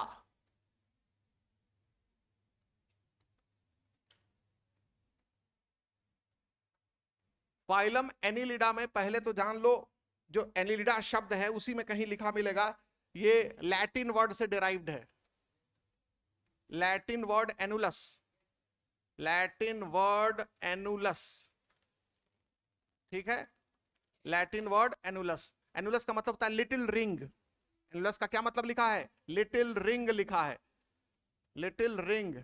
यानी इसमें जो सेगमेंट्स होते हैं, आप केचुआ, केचुआ अपने दिमाग में सोचो, केचुआ की बॉडी सोचो, तो उसके बॉडी में आपको जब आप अर्थवर्म देखोगे तो उसमें रिंग लाइक सेगमेंट्स होते हैं। कैसे, रिंग लाइक, ये जो उसका सेगमेंट होगा इस तरह से सेगमेंट होता है, ठीक, छल्ले जैसा सेगमेंट होता है, तो इसी को बोलते हैं little ring like segment bearing animals. तो एनिलिडा शब्द का मतलब क्या हुआ, little ring like segment bearing animals, यानी इसमें हर सेगमेंट जो होगा वो छोटे छोटे छल्ले जैसा होगा। कितने लोगों को समझ में आया ये चीज। तो little ring like segment bearing animals वाला फाइलम क्या है, एनिलिडा। तो little ring like segments bearing animals, ठीक है। और यानी कि इसके बॉडी में जो सेगमेंट्स होते हैं, बेटा इसके बॉडी में जो सेगमेंट्स होते हैं वो ट्रू सेगमेंट्स होते हैं। हम आपको पहले जब बताए थे ना सेगमेंटेशन, बोले थे कि सेगमेंटेशन, ट्रू सेगमेंटेशन का मतलब होता है body is externally and internally divided into segments with serial repetition of some organs. याद आ रहा है। और फिर हमने ये भी बताया था कि कुछ एनिमल होते हैं जिनमें केवल बाहर से सेगमेंटेशन होता है, कुछ में केवल अंदर से होता है, और कुछ में बाहर और अंदर दोनों से होता है। तो जिन एनिमल्स में बाहर और अंदर दोनों से सेगमेंटेशन होता है, मतलब देख रहे हो बाहर से भी पता चल जा रहा है कि इसमें सेगमेंट्स हैं, और अंदर घुसे तो पार्टीशन दिख रहा है, यानी सेगमेंटेशन एक्सटर्नल भी है, सेगमेंटेशन इंटरनल भी है, तो बोलेंगे कि ट्रू सेगमेंटेशन है। क्या है, ट्रू सेगमेंटेशन है। हाथ उठाओ कितने लोगों को समझ में आई। और ये जो ट्रू सेगमेंटेशन होगा, जो ट्रू सेगमेंट बनेंगे उनको मेटामर्स कहा जाता है। क्या कहा जाता है, मेटामर्स। तो यानी कि मेटामर्स पाए जाते हैं, मेटामर्स हर सेगमेंट को बोला जाता है। यानी इनको तुम सेगमेंट लिखो या मेटामर्स लिखो, बात एक ही है। इनको तुम सेगमेंट्स कहो या क्या कहो, मेटामर्स कहो। बेटा ध्यान से सुन लो, हर सेगमेंट को मेटामर नहीं कहते, केवल ट्रू सेगमेंट को मेटामर कहते हैं। इसमें चूंकि ट्रू सेगमेंट है तो इसलिए क्या बोलेंगे, मेटामर। अभी इसके पहले हम टेपवर्म बनाए थे, टेपवर्म बनाए थे, उसके बॉडी में, उसकी बॉडी रिबन शेप होती है, उसमें भी सेगमेंट्स होते हैं, लेकिन फॉल सेगमेंट है, उसको मेटामर नहीं बोलेंगे। तो कहीं भी कोई सेगमेंटेड एनिमल दिख जाए तो नहीं बोल देना कि उसमें मेटामर पाया जा रहा है, जब तक कि वो ट्रू सेगमेंटेशन के डेफिनेशन को फॉलो ना करता हो। समझ में आया। तो एनिलिडा फाइलम ऐसा फाइलम है जिसके बॉडी में ट्रू सेगमेंट्स पाए जाते हैं, और ट्रू सेगमेंट का ही दूसरा नाम है मेटामर। हो गया। तो मेटामर क्या होता है वो बता दिया, ट्रू सेगमेंट को कहते हैं। और मेटामर जब ट्रू सेगमेंट को कहेंगे तो ट्रू सेगमेंटेशन को मेटामेरिज्म कहेंगे। क्या कहेंगे, मेटामेरिज्म। तो पूछ देगा true segmentation is found in Annelida, दूसरा पूछ देगा metamerism is found in Annelida. Metamerism बोलने का मतलब ट्रू सेगमेंटेशन की बात कर रहे हैं। तो याद रखो ट्रू सेगमेंटेशन का एक और नाम है मेटामेरिज्म, ट्रू सेगमेंटेशन का एक और नाम है मेटामेरिज्म। तो मेटामेरिज्म मतलब ट्रू सेगमेंटेशन, ट्रू सेगमेंटेशन। ये 2-3 लाइन के बाद ये टर्म सब मिलेंगे। देखो लिखा होगा एनिलिडा जो है मेटामेरिकली सेगमेंटेड, देखो अंडरलाइन करो, कहीं लिखा है मेटामेरिकली सेगमेंटेड, अंडरलाइन कर लो। क्योंकि ये लिटिल रिंग लाइक स्ट्रक्चर या एनिलिडा शब्द पहले आया है, तो मैं इस पॉइंट को पहले डिस्कस कर दे रहा हूं। तो मेटामेरिकली सेगमेंटेड एनिमल कौन हुआ, मेटामेरिकली सेगमेंटेड एनिमल कौन हुआ, एनिलिडा। ट्रू सेगमेंटेशन किसमें पाया गया? एनेलिडा। मेटामेरिज्म किसमें पाया गया? Annelida. Little ring like segment किसमें पाया गया? एनेलिडा। तो वही तो है, इसको किसको कितने तुम उसको तो कई तरीके से बोल सकते हो, कई तरीके से जो उसको समझ सकते हो। हाथ उठाओ कितने लोग को समझ में आएगी? ठीक है, तो metamerism, little ring like segment, annulus. Annulus किसमें पाया जाता है? एनेलिडा में, तभी तो नाम पड़ा एनिलिडा। एनुलस के वजह से नाम क्या पड़ा? एनिलिडा। ठीक है, एनुलस जो होता है वो सिंगुलर होता है, और एनुलाई, एनुलाई क्या होगा? प्लूरल होगा। ठीक है, तो ये हो गया कि बॉडी इज मेटामेरिकली सेगमेंटेड, ये लिखा हुआ है तो हम भी लिख देते हैं, body is metamerically segmented. Metamerically मतलब ट्रूली सेगमेंटेड, मेटामेरिकली मतलब ट्रूली सेगमेंटेड, मेटामेरिकली सेगमेंटेड।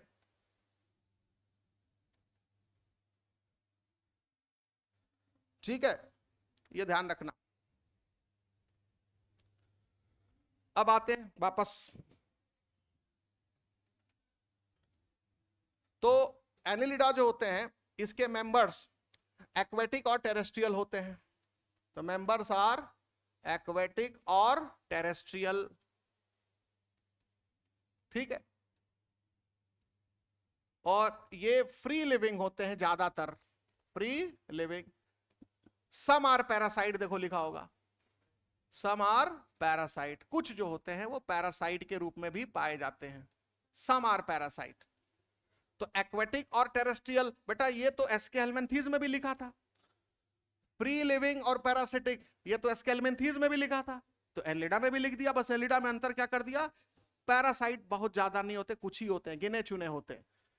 तो एक्वेटिक और टेरेस्ट्रियल, फ्री लिविंग, और दूसरा सम आर पैरासिटिक। हो गया? अच्छा, अब इसके बाद देखो नेक्स्ट, अब यहां लिख दोगे कि वही नॉर्मल चीज, organ system level of organization, organ system level of organization. ठीक है, ट्रिप्लोब्लास्टिक, ट्रिप्लोब्लास्टिक। ठीक है, इसमें सीलोमेट होते हैं, सीलोमेट होते हैं। ठीक है, organ system level of organization, triploblastic होते हैं, और क्या होते हैं? ये सीलोमेट होते हैं, और ये बाइलेटरली सिमेट्रिकल होते हैं, बाइलेटरली सिमेट्रिकल होंगे, सिमेट्रिकल होंगे। ये सब पहले वही बताया जा चुका है, समझाया जा चुका है। ठीक है, तो ये जनरल पॉइंट जो है वो जैसे हर फाइलम में आप लिखते हैं, बेसिस ऑफ क्लासिफिकेशन में ये मेन पॉइंट आप लोग डिस्कस कर चुके हैं, तो इसके बारे में लिखना पड़ता है।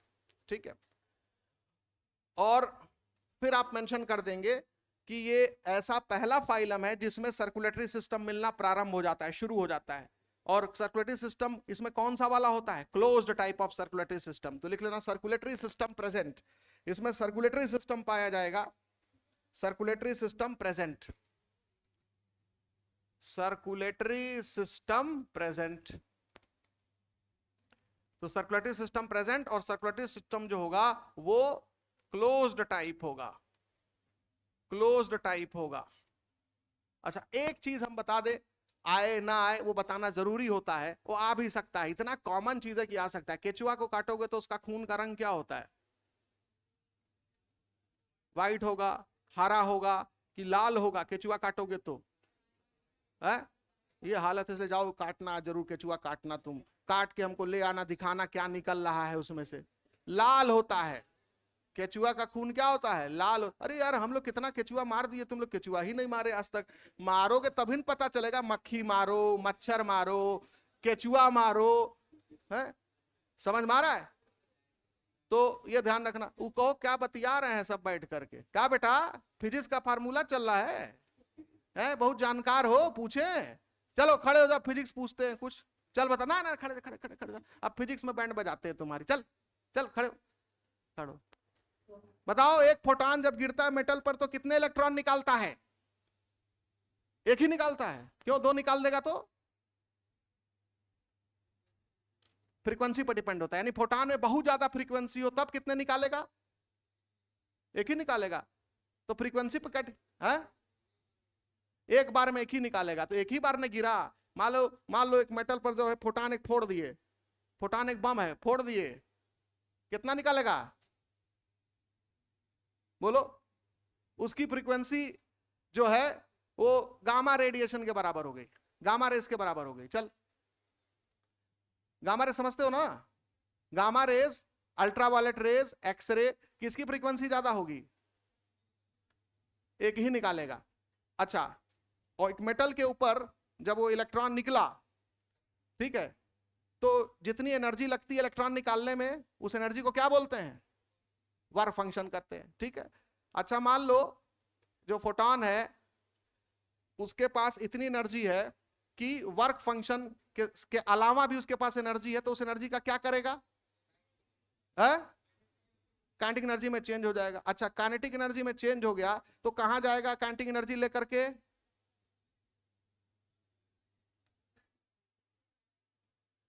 कहां जाएगा काइनेटिक एनर्जी लेकर के?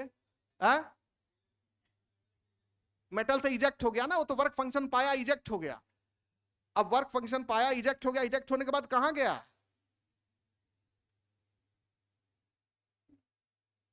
इजेक्ट होने के बाद कहीं जाएगा ना। वो जो ट्यूब है, photo electric tube, photo electric tube में ना फोड़ रहा है फोटान, गिरा रहा है लाइट उसके ऊपर, मेटल सरफेस के ऊपर। जहां पढ़े होगे वहां ट्यूब बनाए कि नहीं बनाए हो, तो वहां से इलेक्ट्रॉन निकल के कहां गया? कैथोड के पास कि एनोड के पास? कैथोड के पास गया। अरे निकला ही कैथोड से है भाई, वो मेटलवा कैथोड है, एनोड के पास न जाएगा। इलेक्ट्रॉन एनायन है कि कैटायन है? इलेक्ट्रॉन एनायन है कि कैटायन है? एनायन है, तो एनायन है तो निगेटिव है, तो एनोड, एनायन किधर मूव करता है? एनोड की तरफ। अच्छा, एनोड के पास गया और एनोड से जब जाके सट गया, एनोड को हम कलेक्टर बोलते हैं, कैथोड को इमीटर बोलते हैं क्योंकि इलेक्ट्रॉन निकाल रहा है। एनोड को क्या बोलते हैं? कलेक्टर, क्योंकि क्या कर रहा है? कलेक्ट कर रहा है। उसके बाद उसमें करंट बहेगा, है करंट बहेगा, तो फोटो इलेक्ट्रिक करंट हो गई, हो गई। मान लो जो एनोड है, उस एनोड पर हम नहीं चाहते कि इलेक्ट्रॉन टच करे उसको, तो क्या करना पड़ेगा एनोड पर हमको? स्टॉपेज वोल्टेज क्या है? स्टॉपेज वोल्टेज क्या है? हमसे पढ़ लेना, नहीं समझे? इलेक्ट्रॉन जब मेटल सरफेस से निकलता है बेटा, तो उसके पास जितनी काइनेटिक एनर्जी होती है, अगर उसके पास इतनी काइनेटिक एनर्जी है कि वो एनोड तक पहुंच जा रहा है, तो उसको एनोड तक पहुंचने से रोकने के लिए उतना ही अपोजिट वोल्टेज लगाना पड़ेगा। यानी kinetic energy, maximum kinetic energy होगी, उसी के बराबर क्या होगा? वोल्टेज होगा, ताकि पहुंचने नहीं देगा। वो चाहेगा हम चलें, अब उधर से ढकेलेगा नहीं, तुम मत जाओ, और निगेटिव रहेगा, निगेटिव वोल्टेज रहेगा। क्योंकि एनोड पर कौन सा चार्ज होता है नॉर्मल केस में? एनोड पर कौन सा चार्ज होता है? उसको बोलने दो, कौन सा चार्ज होता है? निगेटिव। तो जब निगेटिव हो गया तो अगली बार तो पॉजिटिव बोलेगा ही। तो कैथोड पर एक बार निगेटिव गलत हो गया तो दूसरे बार सही तो होना ही है। तुम चलो, इलेक्ट्रॉन, एनोड पर पॉजिटिव चार्ज होगा तभी ना इलेक्ट्रॉन अट्रैक्ट होकर पहुंचेगा, कुछ अट्रैक्टिव फोर्स भी तो चाहिए। मेरी बात समझे? वरना इलेक्ट्रॉन निकल के एनर्जी है तो उधर भी तो जा सकता है, इधर भी जा सकता है। डायरेक्शन देने के लिए उस पर कौन सा चार्ज है? पॉजिटिव चार्ज है। लेकिन हम चाहते हैं इलेक्ट्रॉन उधर ना जा, रिपल हो, तो हम कितने ताकत से रिपल करेंगे? उसके पास जितनी काइनेटिक एनर्जी है उतना ही ताकत का वोल्टेज लगाएंगे। निगेटिव, मतलब निगेटिव वोल्टेज रहेगा, माइनस में। तो यानी एनोड पर पहले प्लस चार्ज होगा, तो एनोड पर कौन सा चार्ज कर देंगे? अब माइनस कर देंगे। नहीं समझ में आ रहा है? नहीं समझ में आ रहा? ये देखो, ये दो ठो बनाए थे, खड़े रहो अभी। ये देखो, चलो चार्ज बताओ किधर क्या लगाएं। हम ये नहीं बता रहे कैथोड एनोड किधर है, तुम बताओ।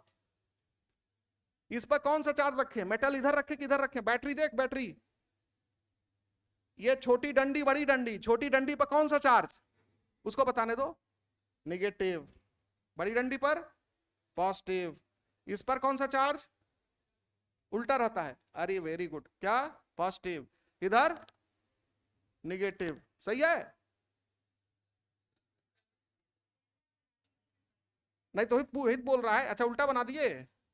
अच्छा चलो सीधा बना देते हैं, मतलब इसको माइनस कर दे, इसको क्या कर दे? प्लस। यहां क्या होगा? है प्लस, यहां क्या होगा? माइनस। हो गया? अच्छा, अब बताओ मेटल प्लेट किधर रखें जिससे कि फोटो इलेक्ट्रॉन निकालना है, ये मेटल प्लेट ही है? प्लस के पास मेटल रखेंगे। Very good, very good. कहीं कहीं पकड़े जाओगे, हमसे पढ़ लो। समझ में आया? यही गड़बड़ है, याद करना, रटना। देखो मैं तुमसे क्या बताया, बैठो बैठ जाओ। कोई भी चीज जो है रटा नहीं जाता। हम अपने जमाने में पढ़े हैं, कैसा साल हो गया, 35-40 साल हो गया, और आज भी ऐसा पढ़ा देंगे कि कोई दिक्कत नहीं है। ये सब हुआ है खाली, ये सब एक बार समझने की चीज है। भाई मेटल यहां रखोगे ना बेटा, इलेक्ट्रॉन यहां से निकलेगा तो खदेड़ेगा इसको, भाग यहां से निकल, ठीक है। और इलेक्ट्रॉन जब इस मेटल से निकलेगा, निकला, इमिशन हुआ, तो कौन सा चार्ज है, माइनस। तो माइनस चार्ज है तो ये इसके पास काइनेटिक एनर्जी है, तो इधर भी तो जा सकता है, इधर भी तो जा सकता है, लेकिन इसको एक मोटिवेशन मिल रहा है किधर जाने का, इधर जाने का, क्योंकि पॉजिटिव है। समझ में आया? अब हम क्या करेंगे कि अगर हम चाहते कि इलेक्ट्रॉन इधर ना जाए, वो वापस इधर चला है, तो इलेक्ट्रॉन जितने ताकत से जा रहा है, जो भी इसके पास काइनेटिक एनर्जी है, उसके अगेंस्ट हम इधर से इसको रिपल्शन फोर्स लगाएंगे तो नहीं पहुंचेगा ना इधर। तो इधर इस पर कौन सा चार्ज रखेंगे, माइनस। ये बैटरी का टर्मिनल बदल दोगे, क्या करोगे इसको, माइनस, या क्या कर दोगे, प्लस। समझ में आया? और उसका बैटरी का ताकत, यानी यहां से इतना वोल्ट का इसमें फील्ड प्रोड्यूस करोगे जो कि इसके काइनेटिक एनर्जी के बराबर होगा। समझ में आया? अगर, अच्छा ये बताओ, अगर स्टॉपेज वोल्टेज 4 वोल्ट का है, स्टॉपेज वोल्टेज मतलब अगर बैटरी, मतलब इलेक्ट्रॉन जो है वो जस्ट केवल इमिट हो रहा है, वो मूव नहीं कर पा रहा है इधर, तो वो वोल्टेज अगर 4 वोल्ट है, तो इलेक्ट्रॉन की काइनेटिक एनर्जी क्या होगी,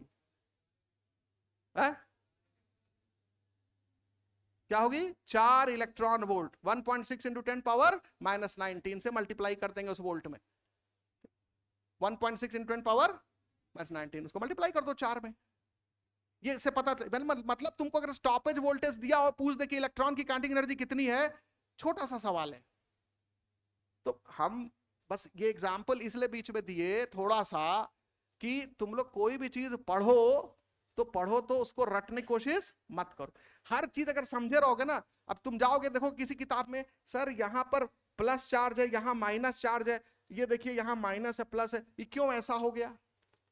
अभी इसके पहले देखो चार्ज हम कुछ और बनाए थे ना, पहले क्या रखे थे, क्या था, माइनस प्लस था, और इलेक्ट्रॉन इधर जा रहा था। फिर देख रहे सर जैसे ही चार्ज बदले इलेक्ट्रॉन वहीं रुका हुआ, जा नहीं रहा है। ठीक, ये दोनों दो अलग अलग सेटअप है। एक में इलेक्ट्रॉन हम खींच रहे हैं और एक में इलेक्ट्रॉन आने नहीं दे रहे हैं, ये दो सिचुएशन है। तो आपके सामने जब ये चीज दिखना चाहिए, कार्टून जैसा चलना चाहिए।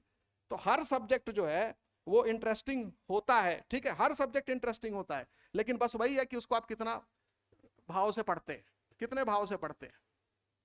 ये क्लियर हो गया? चलो, तो अर्थवर्म में सर्कुलेटरी सिस्टम क्या होगा, क्लोज्ड। और पहला ऐसा फाइलम है जिसमें सर्कुलेटरी सिस्टम पाया जाता है। और अर्थवर्म में जो खून का रंग होता है, ज्यादातर अर्थवर्म में खून का रंग होता है, सवाल वही पूछा था हमने कि लाल होता है, क्या होता है, लाल।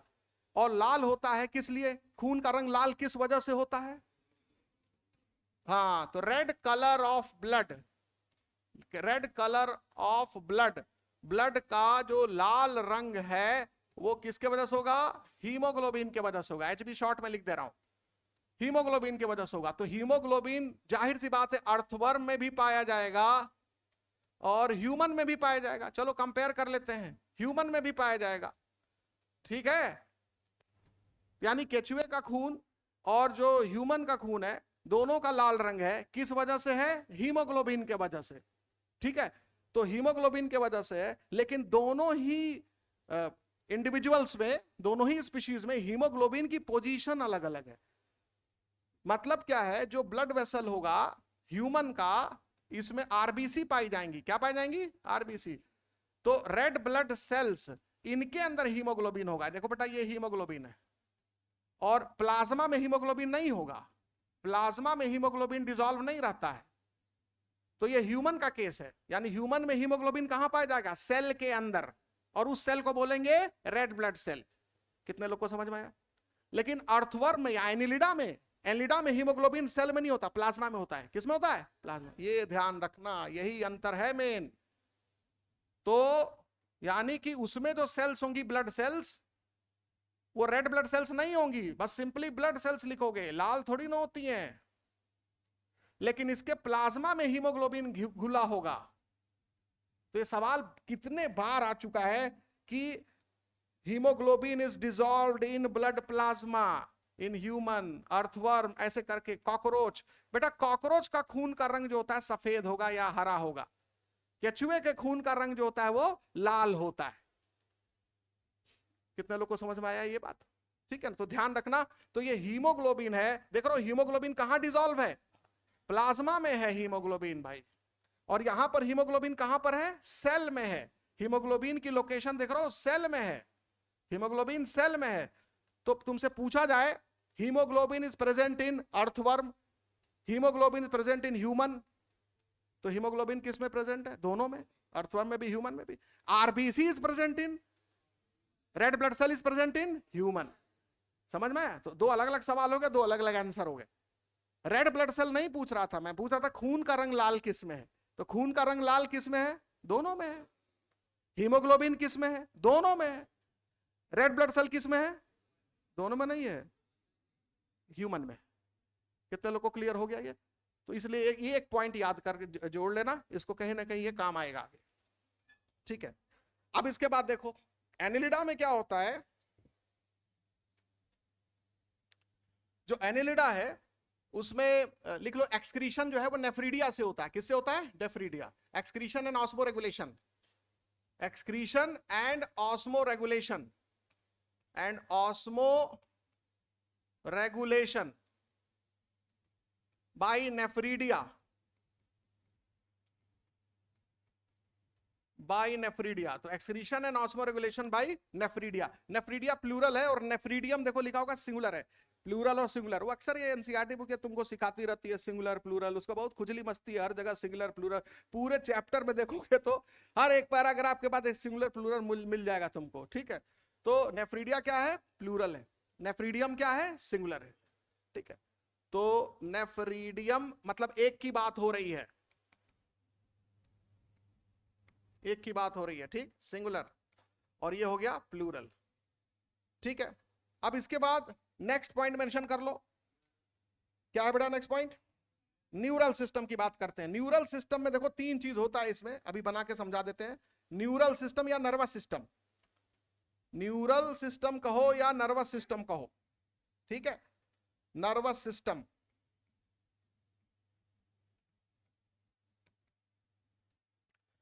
तो इसमें पेयर्ड गैंग्लिया होगा। क्या होगा?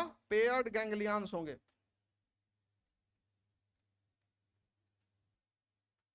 पेयर्ड गैंग्लिया होगा, लेटरल नर्व्स होंगी, लेटरल नर्व्स होंगी, और डबल वेंट्रल नर्व कॉर्ड होगा। और क्या होगा? डबल वेंट्रल नर्व कॉर्ड होगा, double ventral nerve cord, double ventral nerve cord, nerve cord. ठीक है, तो डबल वेंट्रल नर्व कॉर्ड ये अभी हम नेक्स्ट फ्रेम में आपको समझा देते हैं। तो क्या क्या होगा नर्वस सिस्टम के नाम पर? पेयर्ड गैंग्लिया, लेटरल नर्व्स और डबल वेंट्रल नर्व कॉर्ड। ये तीन टर्म तुमको मिलेगा न्यूरल सिस्टम, अंडरलाइन कर लो। पेयर्ड गैंग्लिया, लेटरल नर्व्स और double ventral nerve cord. Paired ganglia, lateral nerves और double ventral nerve cords, nerve cord, दो नर्व कॉर्ड होंगे। अब देखो क्या कह रहा है, कह रहा है कि ऐसे समझो, ये मान लो अर्थवर्म है, ठीक है, ये अर्थवर्म है,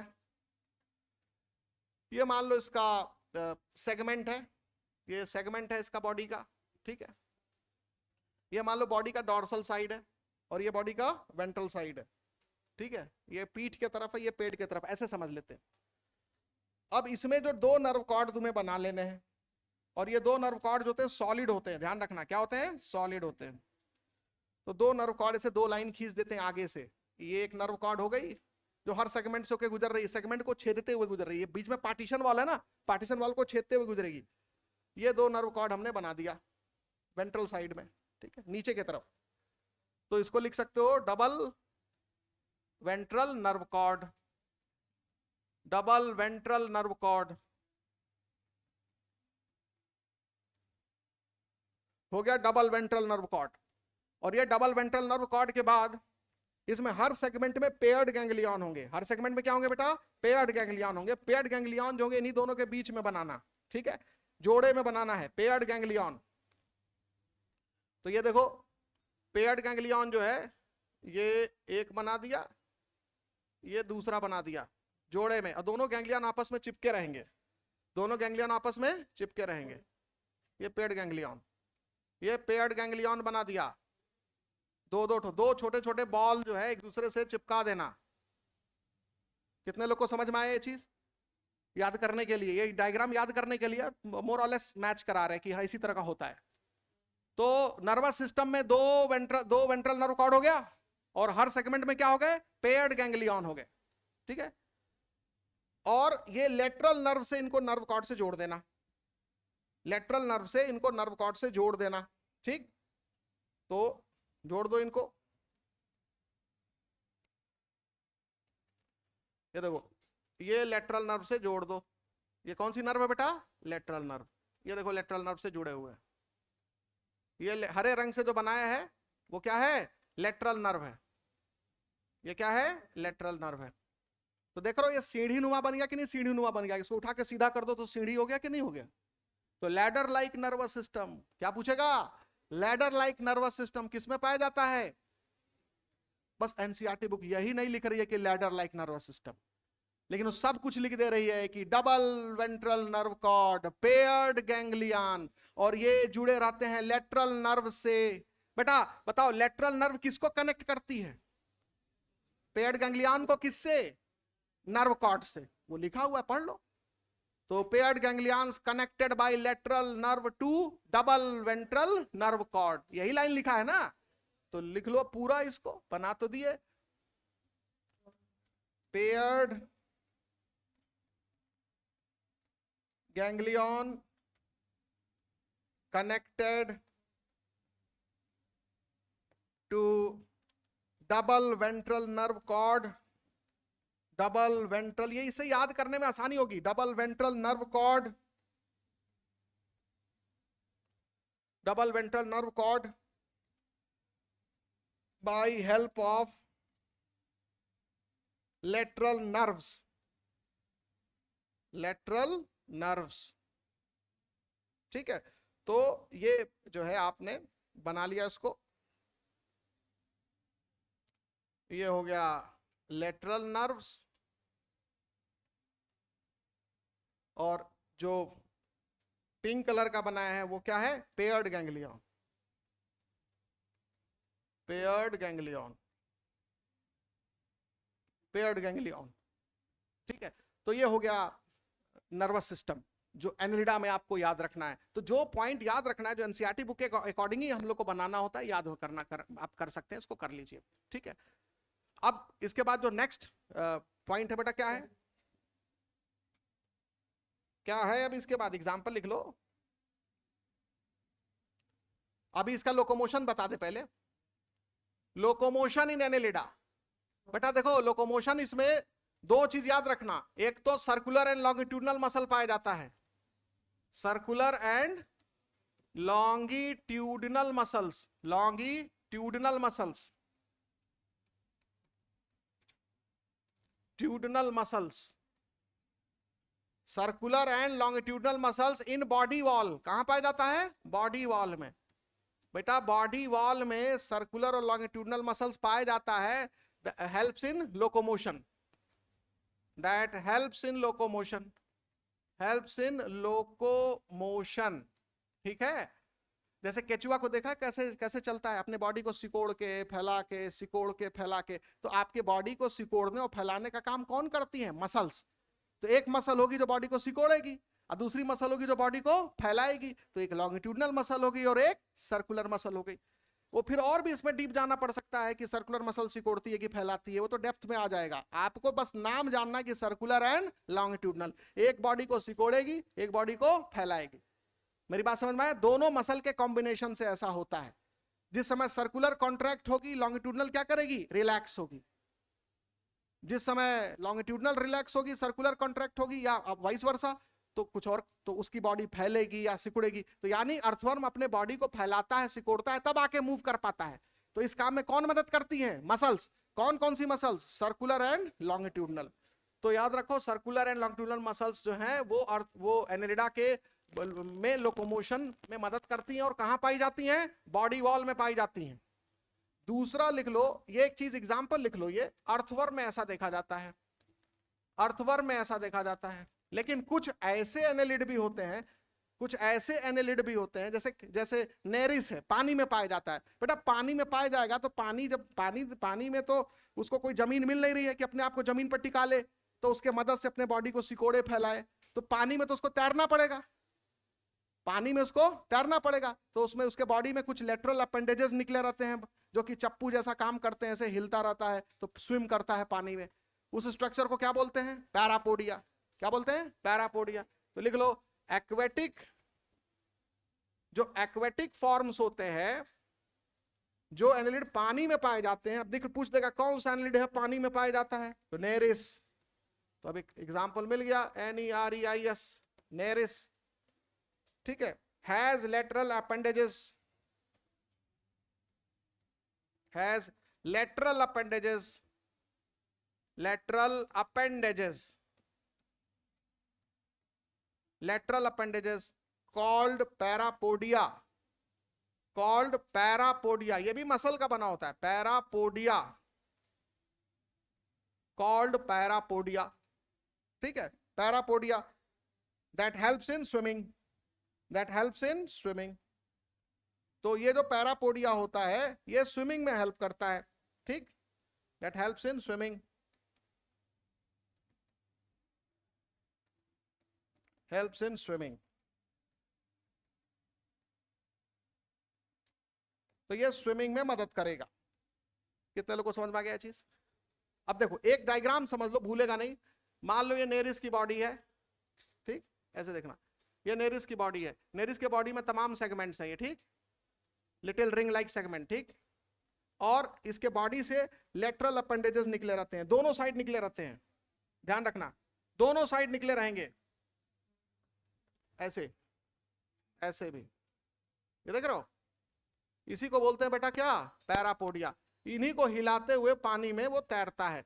ये पैरापोडिया बेटा मस्कुलर स्ट्रक्चर है। कैसा स्ट्रक्चर है? मस्कुलर, मसल का बना होता है। तो कितने पैरापोडिया हर सेगमेंट से निकलते हैं? बोलो, 2 पैरापोडिया निकलते हैं।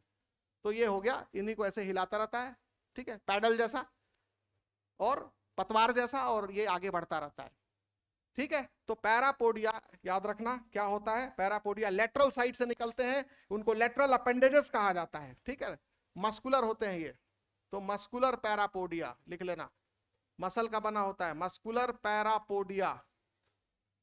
तो मस्कुलर पैरापोडिया किस में पाया जाएगा? नेरिस में पाया जाएगा, ठीक है, नेरिस में पाया जाएगा। हो गया। अब देखो लेडा में क्या बचा।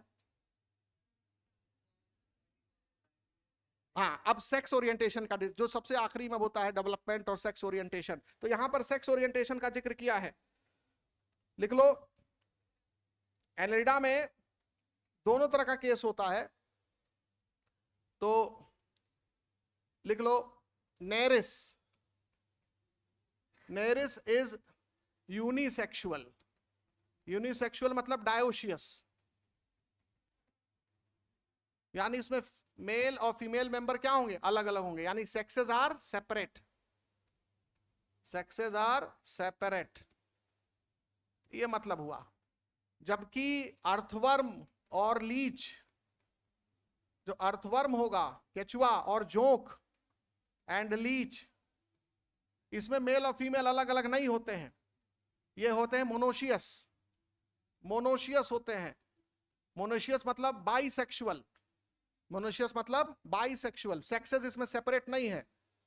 तो या बाइसेक्सुअल, जो भी बोलना चाहो, ठीक है। तो अर्थवर्म एंड लीच ये दोनों ही बाइसेक्सुअल होते हैं, एक ही इंडिविजुअल स्पर्म और एग दोनों बनाएगा। इसमें एक इंडिविजुअल अगर एग बनाएगा तो दूसरा इंडिविजुअल स्पर्म बनाएगा। तो ये आपको ध्यान रखना पड़ेगा, ठीक है। तो ये ध्यान रखना, अर्थवर्म और लीच। और अब इनका नाम लिख लो। जो नेरिस है, नेरिस तो खुद ही साइंटिफिक नेम है, याद रखना। इसको कॉमनली सैंड वर्म भी बोलते हैं। क्या बोलते हैं? सैंड। समुद्र के किनारे बालू में ये पाया जाता है, ठीक है, या क्लैम वर्म भी बोलते हैं, ठीक है। तो ये हो गया नेरिस। और अर्थवर्म कॉमन नेम है फेरिटिमा। इसका साइंटिफिक नेम क्या है? फेरिटिमा। और लीच का क्या है? Hirudinaria. Hirudinaria, blood sucking leech, खून चूसने वाला जोंक, blood sucking leech, blood sucking leech, ठीक है। ये हो गया। अब देख लो कोई पॉइंट बचा है कि नहीं, चेक करो, एक बार चेक कर लो। सब हो गया होगा हमारे हिसाब से, ठीक है ना? रिप्रोडक्शन, हाँ रिप्रोडक्शन लिख लो। देखो एक्सटर्नल इंटरनल दोनों हो सकता है। याद रखो ये जो नेरिस है इसमें एक्सटर्नल होता है। नेरिस क्या होता है? एक्सटर्नल होता है। अच्छा, रिप्रोडक्शन में सेक्सुअल रिप्रोडक्शन बस मेंशन किया होगा, इसमें सेक्सुअल रिप्रोडक्शन का बात नहीं किया है। और अगर पूछ दे कि फर्टिलाइजेशन कहां पर होता है, तो याद रखना नेरिस में एक्सटर्नल फर्टिलाइजेशन होता है, ठीक है ना? नेरिस में एक्सटर्नल फर्टिलाइजेशन होता है। और अर्थवर्म में भी कैसा फर्टिलाइजेशन होता है? एक्सटर्नल, कुकून में होता है। कहां पर होता है? कुकून में, यानी बॉडी के बाहर ना हुआ। तो बहरहाल वो उसका एक्सटर्नल इंटरनल का इसमें जिक्र नहीं किया है, बस ये लिख दिया कि इसमें फर्टिलाइजेशन केवल क्या होता है? सेक्सुअल। रिप्रोडक्शन क्या होता है? सेक्सुअल। तो लिख लो reproduction is sexual. Reproduction is sexual. Reproduction जो होगा वो सेक्सुअल होगा। ये बात समझ में आ गया? ठीक है। अब आगे देखो नेक्स्ट फाइलम कौन सा है? आर्थ्रोपोडा। लिखो फाइलम आर्थ्रोपोडा। Phylum arthropoda.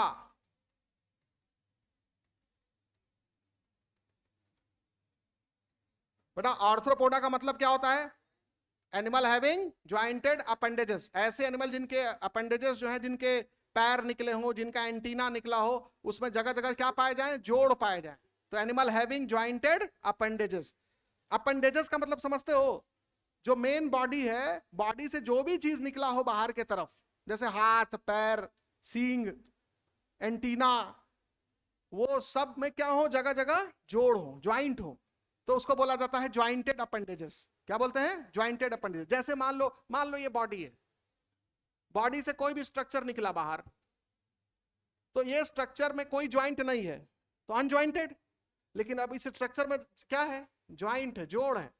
इसके अलग अलग टुकड़े हो सकते हैं। ये हो गया, ये वाला टुकड़ा अलग है, ये वाला टुकड़ा क्या है? अलग है, ये वाला टुकड़ा अलग है। तो जगह जगह ये ज्वाइंट से ये आपस में जुड़े हुए हैं टुकड़े।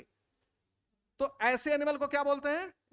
Animal having jointed appendages. तो पहले ये लिख लो बस आज इतना कि animal having jointed appendages. Animals having jointed appendages, jointed appendages.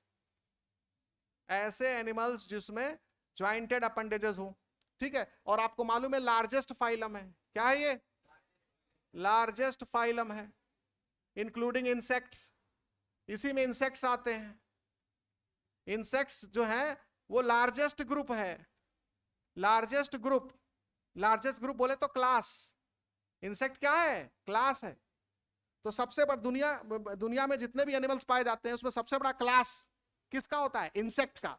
और ये किस फाइलम से बिलोंग करता है? आर्थ्रोपोडा। तो इसलिए ये भी लार्जेस्ट हो गया, फाइलम भी लार्जेस्ट, और इसके अंदर जो क्लास है वो भी लार्जेस्ट। तो याद रखना लार्जेस्ट फाइलम आर्थ्रोपोडा, और इसके अंदर एक क्लास होता है इंसेक्टा, वो लार्जेस्ट क्लास है। तो याद रखना लार्जेस्ट क्लास जो है वो इंसेक्टा है, और लार्जेस्ट फाइलम अगर पूछ दे तो आर्थ्रोपोडा है। उसमें लिखा है 2/3, क्या है? 2/3 of all animal species belong to arthropoda. मिला? तो 2/3 of all species belong to this phylum. तो इस फाइलम से कितने स्पीशीज बिलोंग करते हैं? 2/3। ठीक है, तो आज के लिए इतने ही।